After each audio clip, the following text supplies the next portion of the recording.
"Hold her still," Kristen ordered, her voice ice-cold as the two guards pinned Simone's arms in front of stunned customers.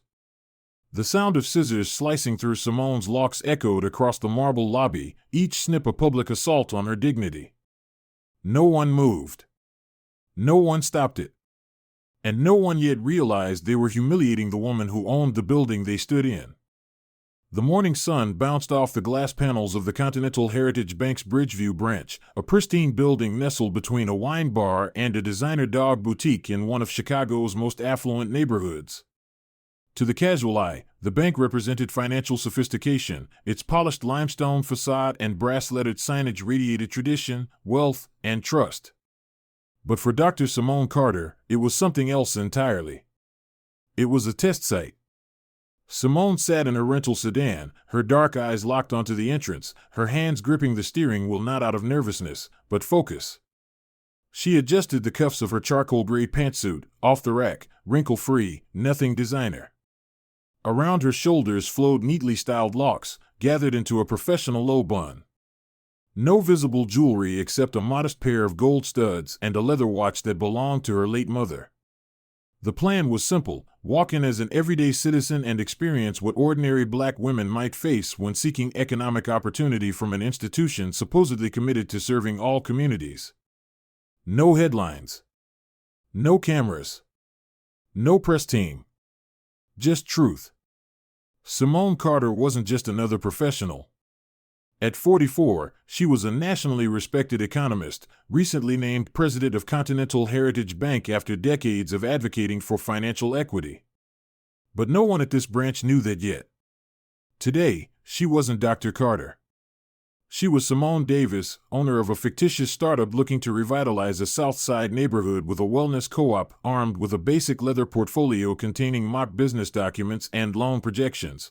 She stepped out of the car and walked toward the bank, feeling the weight of history in each step, not just hers, but generations of women who had been dismissed, overlooked, erased. As she entered, the scent of leather and antiseptic cleanser filled the air. Jazz piano hummed faintly from recessed ceiling speakers. The decor was pristine, mahogany. Paneling, digital ticker displays cycling through stock updates, high-end abstract artwork curated to evoke both culture and control.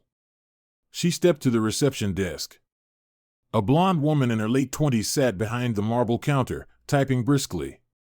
Her nameplate read Samantha. Simone stood patiently, portfolio at her side. 1 minute passed. Then 2. Samantha didn't look up. She continued tapping away at her keyboard, taking a call, then switching to another window, never once acknowledging Simone's presence. The glass doors opened behind her. A white man in golf attire stepped in, AirPods in his ears, sunglasses tucked into his shirt collar. "Good morning, Mr. Wexler," Samantha chirped, springing to attention with a bright smile. "Would you like a coffee while you wait for Mr. Dalton?" He gave a half nod. "Just water." Within seconds, he was whisked away by a personal banker. Simone exhaled slowly. She stepped slightly closer to the desk. Nothing. 10 minutes. Then 20. In that time, 4 white clients arrived and were attended to immediately, each one greeted by name, escorted to private offices, offered drinks. Still, not a glance in Simone's direction. At minute 31, an older white woman entered, dragging a designer tote and chatting loudly on her phone. "Welcome back, Mrs. Pennington." Samantha beamed. "How was Aspen?" Simone closed her eyes for a moment, feeling a familiar twinge of frustration. This was no accident. It was the kind of institutional rudeness that disguises itself as policy, protocol, or busyness, but only seems to activate when the person waiting looks like her. Finally, after 42 minutes, Samantha looked up with forced politeness. "Can I help you with something?" Her tone was flat, her expression expectant, like Simone was already causing trouble by existing. "Good morning," Simone replied with quiet warmth. "I'd like to speak with someone about small business loan options." Samantha's eyes moved from Simone's face to her. Locks, down to her modest shoes, and back again. "Do you have an appointment?" No, but I was told walk-ins are welcome. Samantha murmured, unconvinced. Well, we're a full-service institution.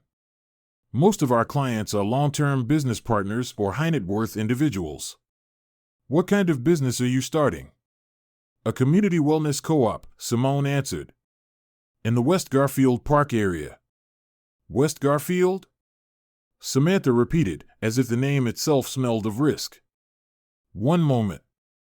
She made a show of picking up the phone and dialing an internal extension. Kristen?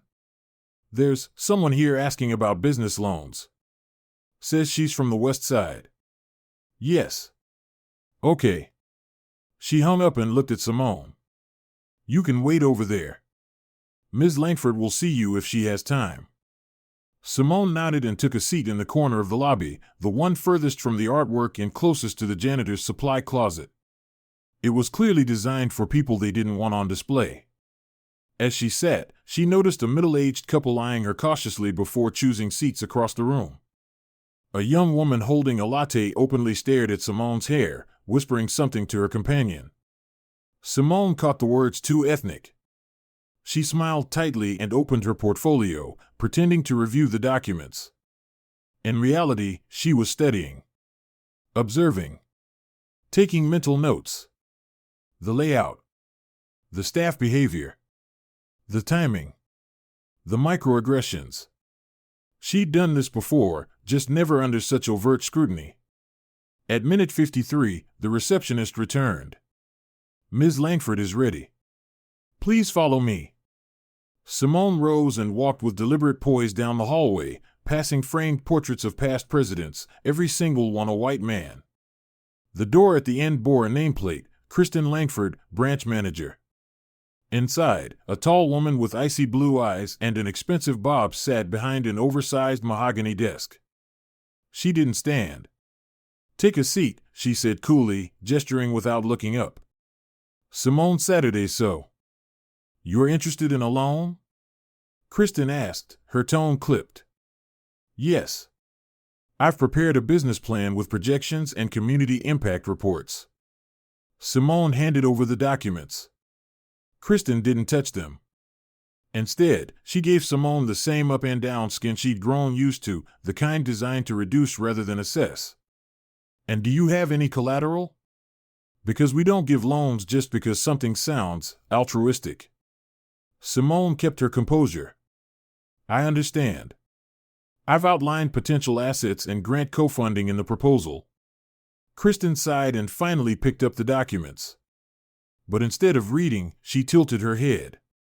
Your hair, she said abruptly. It's quite bold. I don't mean to offend, but some of our clientele might find it distracting. Or unprofessional. Simone blinked. My hairstyle is neat, clean, and culturally appropriate. I assure you it's not a reflection of my financial credibility. Kristen responded, unconvinced. It's just, we maintain a certain standard here at Continental Heritage. She tapped her fingers on the desk. And I must say, your ID photo, you look different. That straight hair in this image. Simone's jaw tightened. That photo was taken 3 years ago. I wore my hair differently then. Well, appearances matter, Kristen replied. She reached for a drawer, her hand disappearing beneath the desk. Simone instantly recognized the subtle movement, a silent alarm. And that's when it shifted. 2 security guards appeared in the doorway, standing silently with arms crossed. Kristen folded her hands and looked directly at Simone. Until we can verify who you really are, I'll have to ask you to remain here under observation. I'm sure you understand, it's bank policy. Identity fraud is a serious matter. Simone stared at her, her voice calm but cold. I've provided a valid driver's license. My passport is also in my bag. Would you like to see that as well? Yes, Kristen replied, though she already looked satisfied, like the trap had been set. Simone reached slowly into her handbag and produced her passport and credit card. She placed them on the table. Kristen examined them with theatrical skepticism. Still, something doesn't quite match. You understand why we'd be concerned. The guard stepped forward. Simone felt the shift in their posture. The threat wasn't loud, it never is. But it was clear. Kristen leaned back. I'll be calling corporate to confirm these documents. In the meantime, I'd like you to remain in the lobby. Escort her back, please. And just like that, Simone Carter, president of the entire institution, was being escorted out of a bank branch by 2 security guards. And not a single person in the bank knew that everything they were doing was being recorded and uploaded to the very people who signed their checks. What none of them realized was that the woman they thought they were humiliating was the one person with the power to burn the entire system down and rebuild it better. Simone barely had time to process the humiliation of being escorted out of the manager's office before the security guards flanked her on either side, their grip firm, impersonal, and just tight enough to send a clear message. This wasn't a discussion. It was a removal. The fluorescent lights of the Bridgeview branch seemed harsher now as they marched her into the main lobby. Conversation ceased. Customers froze mid-transaction. The receptionist's fingers paused over her keyboard, and even the upbeat jazz streaming from the ceiling speakers seemed to falter under the weight of what was unfolding. A few heads turned. One woman gasped softly. But no one said a word.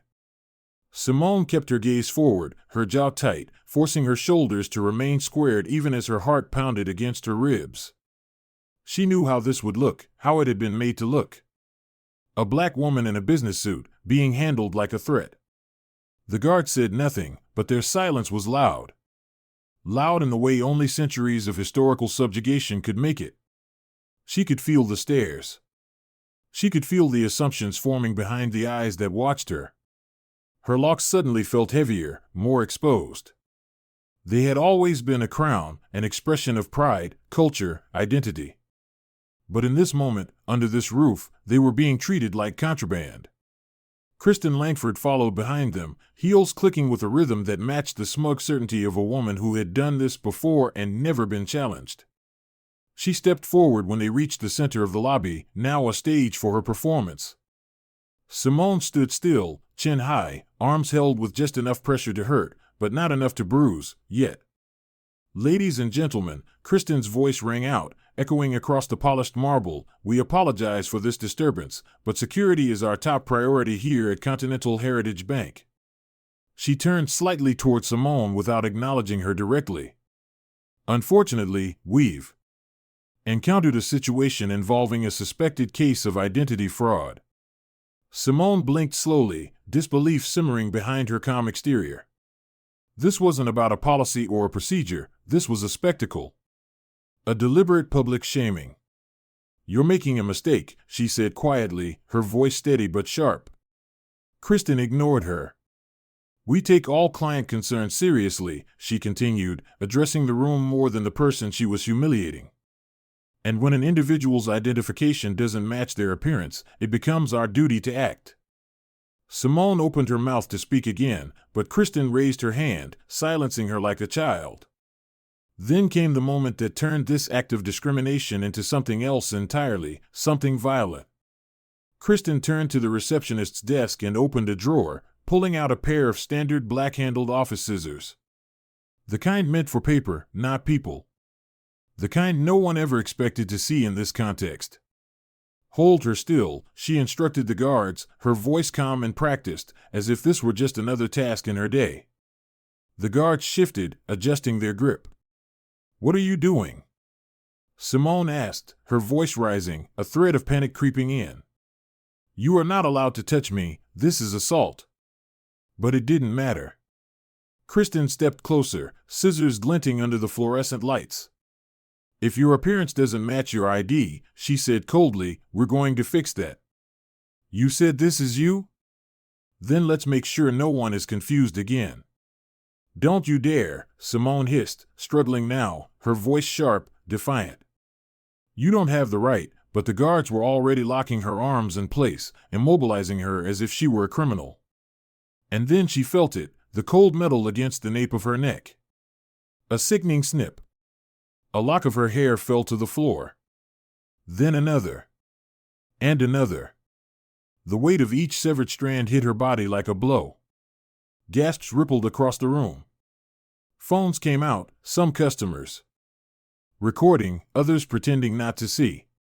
The silence was deafening, interrupted only by the metallic slicing of scissors and the soft thud of locks hitting the floor. Simone's eyes welled with tears, not of pain, but of fury. Of grief. Of something deeper than shame. Her voice shook as she said it. This is a hate crime. You are cutting my hair while I'm restrained, and there are witnesses. You will answer for this. Kristen didn't flinch. We're ensuring security, she said, her tone robotic, as if repeating a script. You don't belong here. It was that phrase, you don't belong here, that finally pierced Simone's composure. It wasn't just the assault. It was the message underneath. It was the centuries-old echo hiding behind corporate language. It was the embodiment of a system that continued to deny people like her the right to exist freely, to walk into a space without being questioned, to lead without being dismantled. But Kristen had miscalculated.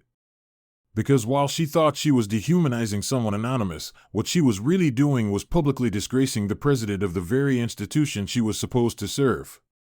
Simone's hands, though restrained, twisted slightly, and with a subtle movement of her finger, she tapped the edge of her smartwatch 3 times, quick and sharp. A silent signal pre-programmed days ago. An emergency alert sent directly to the executive board. With it came immediate access to the branch's security camera feeds. The board would see everything. Every word. Every cut. Every act of degradation. A tiny green pulse on the screen confirmed transmission. When Kristen finally stepped back, the floor around Simone was littered with fragments of identity, pieces of hair that had taken years to grow, to nurture, to wear with pride. Her scalp was patchy now, raw and uneven. She looked less like a person and more like the aftermath of violence. Kristen tossed the scissors onto a nearby desk and stepped away, satisfied. Now your ID matches your appearance, she said flatly. Escort her out. The guards tightened their hold. As they dragged Simone toward the exit, she remained silent, her eyes burning with something far more dangerous than rage, clarity. Her hair was gone, but her purpose had never been clearer. They shoved her out the front doors, and one guard threw her portfolio and handbag onto the pavement with theatrical disdain. The contents spilled across the sidewalk, loan documents, fake business plans, receipts, and the hidden truth of who she really was. Don't come back here, fraud, one of the guards barked. We know what you look like now. Simone knelt slowly, collecting her belongings with deliberate care. Her hands trembled as she scooped up the portfolio, the stray papers now dirted by dust and footprints. She rose, stepped into her car, and locked the doors. And then, only then, did she allow herself to break. For exactly 2 minutes, Simone Carter cried. Not as an executive. Not as a warrior for equity. But as a human being who had been stripped of her dignity by the very institution she was meant to lead. Her shoulders shook with silent sobs, her body remembering every insult, every humiliation, every time someone had made her feel small in a room she was meant to command. But when those 2 minutes passed, she wiped her face, adjusted the rearview mirror, and stared at her reflection. Her locks were gone, but her power wasn't. Her authority hadn't diminished, it had been magnified. This wasn't the end of something. This was the beginning of the reckoning. She picked up her phone and placed 3 calls. First to legal counsel. Then to the board chairman. And finally, to her personal assistant with 5 words that would send shockwaves through the organization: assemble the executive leadership team. The scissors may have cut her hair. But what they really severed was the silence. And Simone Carter had no intention of staying quiet. Simone Carter stood in front of the mirror in her hotel suite, the remnants of what had once been a crown of locks now jagged and uneven, framing her face with brutal honesty. She didn't flinch. She didn't hide. The reflection looking back at her was wounded but unbroken. The woman in the mirror had been publicly assaulted, humiliated, and stripped of her dignity, but not her power. Not her name. not her mission. Across the room, her phone buzzed with a steady stream of messages from board members, legal counsel, and executive staff. The emergency alert she had triggered had done its job. Every angle of the incident captured by the bank's own security system had been transmitted in real time. The truth had already begun to move faster than the lies. She adjusted the collar of her suit jacket, no longer the modest charcoal gray from earlier, but a sharp, clean-cut navy blue blazer with gold buttons, a symbol of authority reclaimed. Her damaged hair was left uncovered, untouched, a silent act of defiance. She wasn't going to hide what had been done to her. She wanted them to see. Wanted them all to face it. An hour after being physically assaulted and dragged out of her own institution's branch, Simone Carter returned to the Bridgeview location, not alone, but leading a convoy of sleek black SUVs. As the doors of the vehicles opened, the air seemed to shift. First stepped out the chairman of the board, Walter Klein, a seasoned statesman of finance whose sharp suits and silver hair had long been synonymous with the bank's legacy. Behind him came the chief legal officer, the director of compliance, the head of public relations, and 3 other board members. But the center of their formation was Simone. As she emerged from the final vehicle, silence fell over the parking lot. Onlookers paused. Employees inside the glass-walled lobby froze. No one said a word. Her stride was steady, each step deliberate. Her uneven hair was a declaration: this happened. And it's not going to be hidden. The automatic doors opened. The click of her heels against the marble floor echoed like a gavel in a courtroom. Customers turned. Bank staff looked up. Conversations died mid-sentence.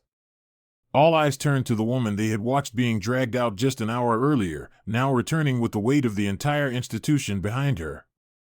Kristen Langford stood at the reception desk, reviewing paperwork, her phone pressed to one ear. When she turned and saw Simone, her expression froze. The papers slipped from her fingers and scattered to the floor.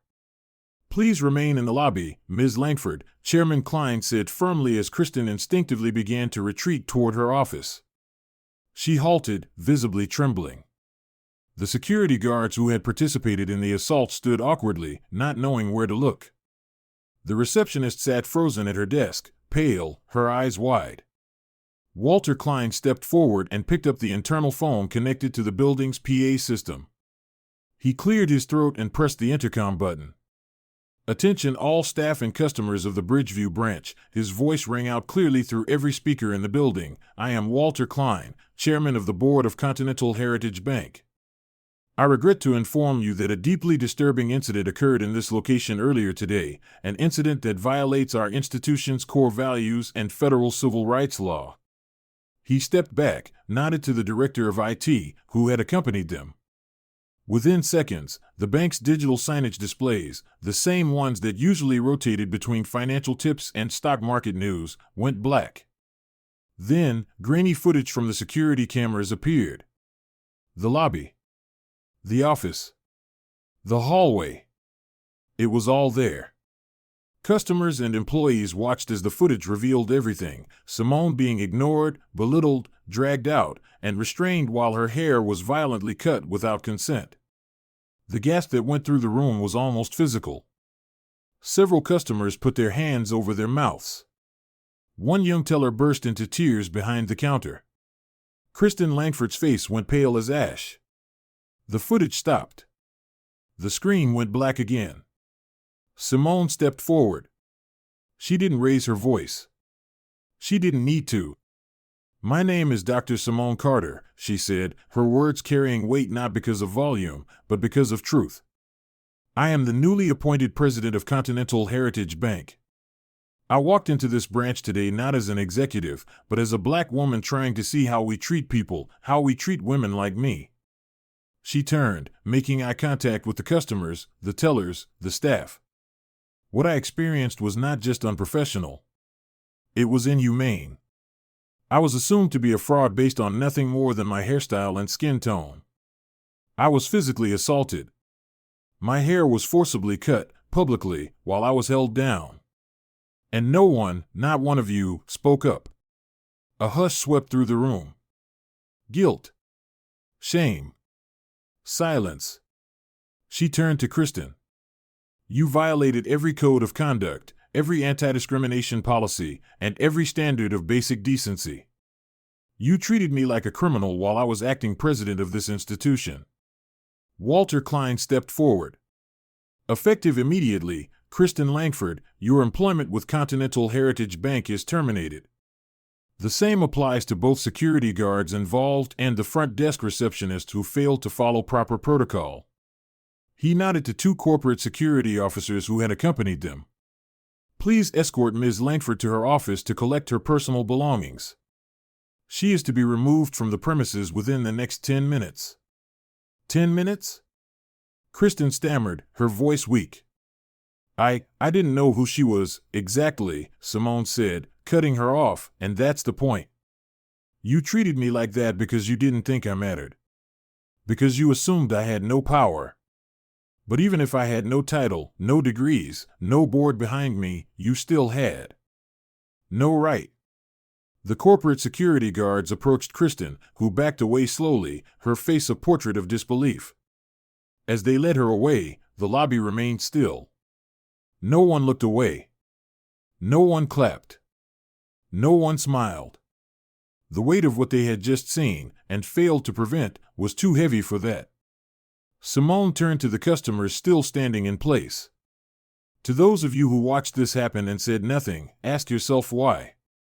Ask yourself what it means to stay silent when injustice is right in front of you. Then she turned to the employees. To the staff who looked away, understand that this isn't just about me. This is about the culture we've allowed to fester unchecked. That changes today. Under my leadership, Continental Heritage will become an institution where every person is seen, heard, and valued, regardless of how they look, where they're from, or what they wear. The legal counsel stepped forward. Civil and criminal charges for assault, battery, and civil rights violations have already been filed. Full cooperation with federal authorities will follow. And an internal audit will begin immediately across all branches to review complaints of racial bias, both past and present. Simone nodded. This isn't about revenge. This is about accountability. She walked to the center of the lobby, now surrounded by customers, employees, board members, and executives. What was done to me was meant to humiliate, she said, her voice soft but resolute. Instead, it revealed exactly what needs to be changed. This was never just about hair. This was about humanity. She turned to leave, pausing only once to look at the place where her locks had fallen hours earlier. It had been cleaned, scrubbed spotless, but she remembered. The pain wasn't gone. It was fuel. As she exited the bank, the automatic doors closed behind her. But the change she had ignited was just beginning. And no one, not even those who had tried to tear her down, could stop what was coming next. As the author of this story, I want to leave you with a message that goes far beyond the walls of a bank or the events of a single day. This is not just a story about Simone Carter, it is a reflection of real experiences that many people, especially Black women, endure in spaces that should be professional, fair, and respectful. The humiliation Simone faced wasn't the result of a broken system, it was the system. A system built on assumptions, rooted in bias, and upheld by silence. The most devastating part of Simone's ordeal wasn't just the scissors or the public shaming, it was the silence of the bystanders. People who saw what was happening and chose to do nothing. People who were more comfortable avoiding conflict than confronting injustice. That's where the lesson lies for each of us. If you ever find yourself in a room where someone is being disrespected, mistreated, or dehumanized, say something. Do something. Don't let silence be your legacy. Injustice doesn't need many supporters to thrive, it only needs the majority to stay quiet. Simone could have stayed silent too. She could have walked away, filed a quiet complaint, and moved on. But she chose to stand tall, not just for herself, but for everyone who's ever been dismissed, misjudged, or harmed because of who they are. Her strength reminds us that true leadership isn't shown in boardrooms or titles, but in moments of pain, when you choose to rise instead of retreat. To anyone who has ever felt like their voice didn't matter, let this story remind you that you matter. Your dignity is not up for debate. And the fight for respect begins the moment we refuse to accept less. Thank you so much for listening to this story today. If it moved you, made you think, or opened your eyes to something new, I encourage you to share it with someone. Leave a comment and tell us where you're watching from, and most importantly, type Justice Stories in the comments if you believe that every person deserves to be treated with fairness, regardless of their background or appearance. This is us, Justice Stories, where we tell the truth that too many try to ignore. And we won't stop until justice is more than just a story, it's the standard. Thank you for standing with us.